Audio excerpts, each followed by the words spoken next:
Hey viewers, when you think of North Korean threats, stuff like nuclear war comes to mind. But what if I told you in 1976 something more leafy almost caused World War III?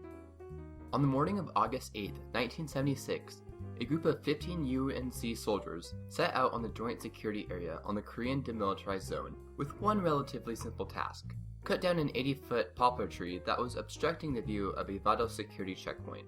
Led by U.S. Army Captain Arthur G. Boniface, they were also lightly armed.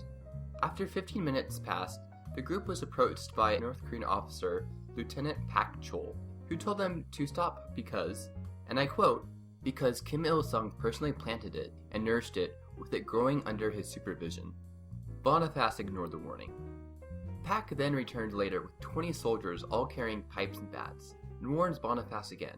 Being outnumbered by a bunch of people with bats, Boniface once again ignores the North Koreans. You can guess what happens next.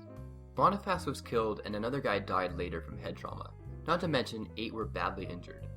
Back in DC, people weren't happy, with Secretary of State Henry Kissinger insisting that North Korean blood needed to be spilled, favoring a bombing campaign. Sounds familiar? Meanwhile, North Korea blamed the situation on the American imperialist aggressors. So on August 21st, the military launched Operation Paul Bunyan. The entire armed forces in the area were told to prepare for possible conflict in preparation.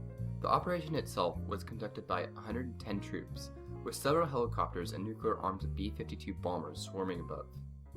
It took about 42 minutes to cut down the tree, and just as a screw you to the North Koreans, a small 6-foot section of the stump was left. Since then, a plaque was put in the stump's place.